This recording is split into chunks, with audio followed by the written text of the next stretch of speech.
Hello student, तो आज हम करने वाले हैं इंडक्टिव इफेक्ट। ये एक नया टॉपिक है जिसको आज हम कवर करेंगे। इसके बाद हम इलेक्ट्रोमैग्नेटिक इफेक्ट पढ़ेंगे, रेजोनेंस पढ़ेंगे, उसके बाद हाइपर कंजुगेशन पढ़ेंगे। ये चारों के चारों जो है इलेक्ट्रॉनिक डिस्प्लेसमेंट का पार्ट होता है। ठीक है, इलेक्ट्रॉनिक डिस्प्लेसमेंट का मतलब क्या होता है? इलेक्ट्रॉन का डिस्प्लेसमेंट, यानी कि एक इलेक्ट्रॉन का एक जगह से दूसरी जगह डिस्प्लेस कर जाना इलेक्ट्रॉनिक डिस्प्लेसमेंट कहलाता है। तो उसमें चार इफेक्ट आते हैं। पहला इफेक्ट होता है इंडक्टिव इफेक्ट, सेकंड होता है इलेक्ट्रोमैग्नेटिक इफेक्ट, थर्ड होता है रेजोनेंस इफेक्ट या फिर मेसोमेरिक इफेक्ट, एंड लास्ट होता है हाइपर कंजुगेशन इफेक्ट। तो चलो स्टार्ट करते हैं। इंडक्टिव इफेक्ट किसे बोलते हैं? ठीक है, इसका डेफिनेशन क्या है?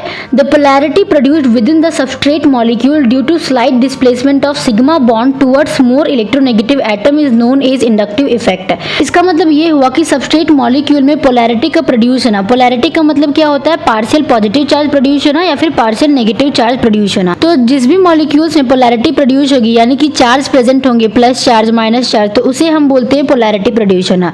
तो सबस्ट्रेट मॉलिक्यूल में पोलैरिटी प्रोड्यूस होती है किसके कारण? Slight displacement of sigma bond के कारण, यानी कि सिग्मा बॉन्ड जो होता है वो थोड़ा सा डिस्प्लेस कर जाता है। जैसा कि हमने इलेक्ट्रॉनिक डिस्प्लेसमेंट में देखा था, इलेक्ट्रॉन का डिस्प्लेस करना। तो यहाँ पर सिग्मा बॉन्ड का जो इलेक्ट्रॉन है वो थोड़ा सा डिस्प्लेस कर जाएगा टुवर्ड्स मोर इलेक्ट्रोनेगेटिव एटम, यानी कि जिधर ज्यादा इलेक्ट्रोनेगेटिव एटम प्रेजेंट होगा उधर सिग्मा बॉन्ड का डिस्प्लेस कर जाना क्या कहलाता है? इंडक्टिव इफेक्ट कहलाता है। आई होप तुम्हें समझ में आया होगा। क्या हमने कहा कि किसी भी सबस्ट्रेट मॉलिक्यूल में पोलैरिटी प्रोड्यूस होती है किसके कारण? सिग्मा बॉन्ड के डिस्प्लेसमेंट के कारण किधर?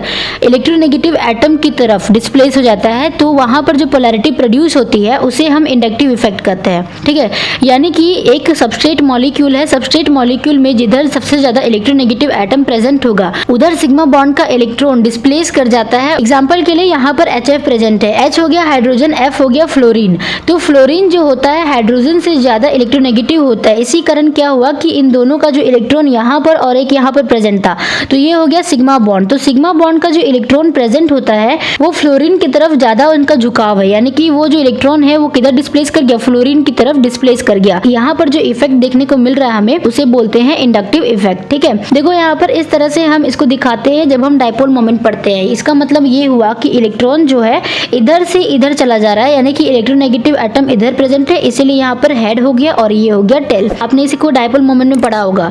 तो यहाँ पर क्या हो गया? म्यू आपका जीरो नहीं है, म्यू जीरो नहीं है। इसका मतलब क्या हुआ? इसमें कोई पोलैरिटी प्रेजेंट है, इसलिए तो ये एक तरह से पोलर मॉलिक्यूल हो गया। आई होप तुमको इंडक्टिव इफेक्ट समझ में आ गया होगा। अब हम देखते हैं इंडक्टिव इफेक्ट की कितने टाइप्स होते हैं। Types of inductive effect. Inductive effect के दो टाइप होते हैं, प्लस आई इफेक्ट और माइनस आई इफेक्ट। अब ये प्लस आई इफेक्ट क्या होता है, माइनस आई इफेक्ट क्या होता है वो देखते हैं हम। प्लस आई इफेक्ट का डेफिनेशन है, if electrons of covalent bond move towards carbon atom is known as plus I effect. इसका मतलब ये हुआ कि जब इलेक्ट्रॉन जो होता है कोवेलेंट बॉन्ड का, अभी हमने ऊपर देखा कोवेलेंट बॉन्ड था, तो जब कोवेलेंट बॉन्ड का इलेक्ट्रॉन जो होता है वो कार्बन की तरफ मूव करेगा तो उसे हम बोलते हैं प्लस आई, यानी कि कार्बन की तरफ क्या हो जाता है? प्लस आई इफेक्ट दिखाएगा। देखो यहाँ पर CH प्रेजेंट है, यहाँ पर जैसे कि हम देख सकते हैं कुछ भी हो सकता है, इधर R हो सकता है, H हो सकता है, कोई भी ग्रुप प्रेजेंट हो सकता है। लेकिन अगर हम इसको एग्जांपल में देखा जाए तो यहाँ पर हाइड्रोजन है, यहाँ पर कार्बन है। मोर इलेक्ट्रोनेगेटिव कौन हो गया? ये कार्बन हो गया। तो यहाँ पर जो इलेक्ट्रॉन है सिग्मा बॉन्ड का वो किधर डिस्प्लेस करेगा? कार्बन की ओर मूव करेगा। तो जब कार्बन की ओर इलेक्ट्रॉन जाएगा तो वहां पर हमें प्लस आई इफेक्ट देखने को मिलेगा। ठीक है, या फिर हम इसको और एक तरीके से लिख सकते हैं, द ग्रुप विच रिलीज और donate electron cloud then it is known as plus I effect. ऐसा ग्रुप जो कि रिलीज करता है या फिर डोनेट करता है इलेक्ट्रॉन को, उसे हम बोलते हैं प्लस आई इफेक्ट। जैसे कि एग्जांपल के लिए ये देख सकते हो, यहाँ पर ये ग्रुप प्रेजेंट है, OR ग्रुप प्रेजेंट है।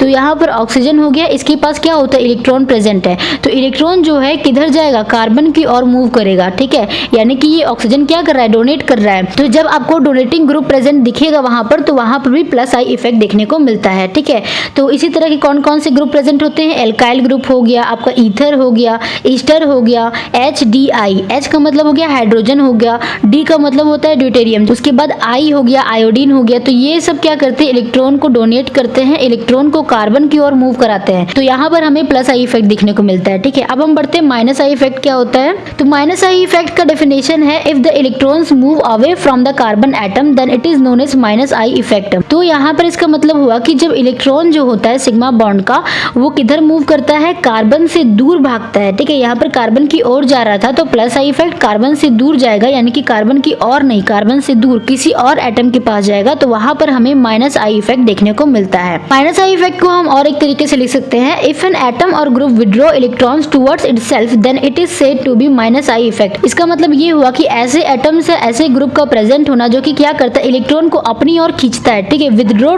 इलेक्ट्रॉन टुवर्ड्स इटसेल्फ, अपनी तरफ खींचता है इलेक्ट्रॉन्स को, तो उसे हम बोलते हैं माइनस आई इफेक्ट, ठीक है। कार्बन से दूर या फिर अपनी ओर खींचने वाला, दोनों डेफिनेशन सही होंगे, इसे हम बोलते हैं माइनस आई इफेक्ट। तो जैसे कि यहाँ पर देखो एग्जांपल के लिए C और इधर कुछ ग्रुप प्रेजेंट है, H हो सकता है, एल्काइल ग्रुप कुछ भी प्रेजेंट हो सकता है, और यहाँ पर प्रेजेंट है F। तो इलेक्ट्रोनेगेटिव सबसे ज्यादा ये है, तो इलेक्ट्रॉन ये क्या करेगा, इधर से अपनी ओर खींचेगा, जो इलेक्ट्रॉन पेयर है वो कार्बन से दूर हो गए तो यहाँ पर कौन सा इफेक्ट लगेगा, माइनस आई इफेक्ट, ठीक है। सेम चीज यहाँ पर देखोगे तो ये OH हो गया, वहां पर OR था, वो OR डोनेट कर रहा था, यहाँ पर OH प्रेजेंट है, ये क्या करेगा, ये खींचेगा, क्योंकि हाइड्रोजन की इतनी टेंडेंसी है नहीं कि इसको इलेक्ट्रॉन दे सके, इसीलिए ऑक्सीजन जो है इस कार्बन से इलेक्ट्रॉन्स को खींचेगा अपनी तरफ, और यहाँ पर हमें देखने को मिलेगा माइनस आई इफेक्ट, ठीक है। ऐसा ही अदर एग्जांपल, अदर ग्रुप की बात करें तो कौन कौन सा माइनस आई इफेक्ट दिखने को मिलेगा, तो NH2 ग्रुप हो गया, यानी कि एमीन ग्रुप हो गया, एल्डिहाइड ग्रुप हो गया, कीटोन ग्रुप हो गया, नाइट्रो ग्रुप हो गया, साइनो ग्रुप हो गया, और इसी तरह बहुत सारे ग्रुप्स है जहां पर आपको माइनस आई इफेक्ट देखने को मिलेंगे। तो आई होप तुमको plus I minus I effect भी अच्छे समझ में आ गया होगा। अब हम प्रॉपर्टी देख लेते हैं इंडक्टिव इफेक्ट की। तो प्रॉपर्टीज ऑफ इंडक्टिव इफेक्ट में सबसे पहला प्रॉपर्टी है दिस इफेक्ट इज परमानेंट, ये इफेक्ट हमेशा के लिए होता है, ठीक है। ऐसा नहीं कि कभी इधर चला गया कभी उधर चला गया, हमेशा के लिए होता है, इंडक्टिव इफेक्ट आपको देखने को मिलेगा। सेकंड है it is denoted by an arrow in the middle of the line in the direction of displacement of electron. इस तरह से एरो से हम लोग इसको क्या करते हैं, रिप्रेजेंट करते हैं, ठीक है। मिडिल ऑफ द लाइन, देखो ये एक जो लाइन है ना, इस पे आप बीच में इस तरह से डाल दोगे, ठीक है, यहाँ पर इस तरह से आप यहाँ पर इस तरह से हेड डाल दोगे, तीर का निशान डाल दोगे, जिससे पता चलेगा कि इलेक्ट्रॉन जो है किधर मूव कर रहा है। यहाँ पर देखने से पता चल रहा है कि ये जो इलेक्ट्रॉन होगा इधर से इधर की ओर जा रहा है, इसीलिए यहाँ पर आपने हेड डाल दिया और इधर आ जाता है एक टेल, ठीक है। इसको हम डिनोट करते हैं एक एरो से, middle of the line, line के बीच में होता है, जो कि डायरेक्शन बताता है डिस्प्लेसमेंट का, ठीक है। थर्ड प्रॉपर्टी है it act in sigma bond involving slight displacement of sigma bond pair. ये क्या करता है, सिग्मा बॉन्ड पर ही केवल काम करता है, पाई बॉन्ड पे काम नहीं करता है। हमने अभी जहां पर भी जितनी भी बात की सारे के सारे सिग्मा बॉन्ड के लिए बात की, तो ये सिर्फ सिग्मा बॉन्ड के लिए काम करता है जहां पर वो स्लाइट डिस्प्लेसमेंट दिखाता है सिग्मा बॉन्ड पेयर का। फोर्थ है the inductive effect is transmitted along the carbon chain but it strength decrease rapidly with increase in distance. यानी कि इंडक्टिव इफेक्ट जो होता है वो क्या करता है, कार्बन चेन की तरफ चलते जाता है, ठीक है। पार्शियल चार्ज जो होता है ऐसा नहीं एक ही में गया और खत्म हो गया, ये बढ़ते जाएगा, उसके बाद कहाँ तक बढ़ेगा, तो इसकी एक लिमिट होती है, ठीक है। तो इसका जो स्ट्रेंथ होता है वो डिक्रीज होता है जैसे जैसे आप डिस्टेंस बढ़ाओगे। जैसे कि इसको हम देख सकते हैं, ये कार्बन हो गया, इस तरह से मेरे पास एक बहुत लंबी चेन है, तो यहाँ पर किधर जा रहा है, देखो यहाँ पर अगर आप देखोगे तो इलेक्ट्रॉन डिस्प्लेसमेंट इधर हो रहा है ना, तो सबसे ज्यादा यहाँ पर आपको देखने को मिलेगा, इस कार्बन में सबसे ज्यादा डिस्प्लेसमेंट हो रहा है। हो सकता है यहाँ पर कुछ ऐसे ग्रुप प्रेजेंट होंगे, तो ये जो है हाइड्रोजन अपना इलेक्ट्रॉन इस कार्बन को दे रहा है। हो सकता है इधर कोई खींचने वाला ग्रुप प्रेजेंट होगा, तो ये जो कार्बन है इससे इलेक्ट्रॉन ले रहा है इधर की ओर, तो यहाँ पर ज्यादा इफेक्ट पड़ रहा है, यहाँ पर थोड़ा कम हो गया और यहाँ पर सबसे ज्यादा कम हो गया और यहाँ पर गायब हो जाता है। तो इट वर्चुअली वर्निसेस एट C3, यानी कि कार्बन 3 में आते आते आपका इंडक्टिव इफेक्ट दिखना बंद हो जाता है। तो यही कहा गया है कि जो इंडक्टिव इफेक्ट होता है वो ट्रांसमिटेड होता है कार्बन चेन में भी, जरूरी नहीं है कोई ग्रुप के में ही प्रेजेंट होता है, कार्बन चेन के अंदर भी इंडक्टिव इफेक्ट देखने को मिलेगा, लेकिन इसकी जो स्ट्रेंथ होती है वो डिक्रीज करती है रैपिडली जब आप डिस्टेंस इंक्रीज करते हो तब, और C3 में आते आते ये खत्म हो जाता है। आई होप तुमको यहाँ तक समझ में आ गया होगा। तो हमने इस पूरी वीडियो में पढ़ा इंडक्टिव इफेक्ट क्या होता है, तो हम एक बार रिवीजन कर लेते हैं। इंडक्टिव इफेक्ट क्या होता है, किसी भी सबस्ट्रेट मॉलिक्यूल के द्वारा पोलैरिटी प्रोड्यूस होती है जब जो सिग्मा इलेक्ट्रॉन होता है वो इलेक्ट्रोनेगेटिव एटम की तरफ मूव कर जाता है तब, तो वहां पर जो इफेक्ट देखने को मिलता है उसे हम बोलते हैं इंडक्टिव इफेक्ट, जिसमें हमने ये एग्जाम्पल को देखा था। फिर इसके हमने टाइप देखे जो कि होता है plus I effect, minus I effect. Plus I effect उस इफेक्ट को बोलते हैं जब इलेक्ट्रॉन जो होता है कार्बन की तरफ मूव करेगा, क्योंकि यहाँ पर कार्बन ज्यादा इलेक्ट्रोनेगेटिव हो जाता है as compare to these groups, ठीक है। तो जब कार्बन की तरफ मूव करता है इलेक्ट्रॉन तो वहां पर हमें प्लस आई इफेक्ट देखने को मिलता है, या तो कोई ग्रुप डोनेट कर रहा होता है इलेक्ट्रॉन्स को तो वहां पर भी हमें प्लस आई इफेक्ट देखने को मिलता है, जिसमें से हमने ये एग्जांपल देखे थे।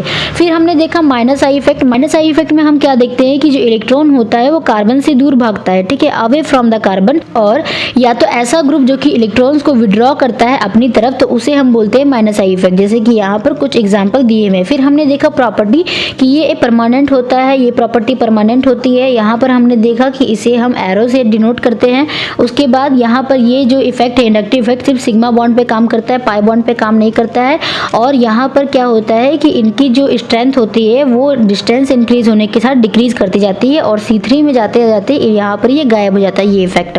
तो आई होप तुम्हें समझ में आ गया होगा। अगर आपको वीडियो अच्छी लगी तो वीडियो को लाइक करें, चैनल को सब्सक्राइब करें और शेयर जरूर करना। लाइक करो या ना करो, शेयर जरूर कर देना इस वीडियो को। मिलते हैं नेक्स्ट वीडियो में जहां पर हम इलेक्ट्रोमैग्नेटिक इफेक्ट को समझ रहे होंगे। Thank you.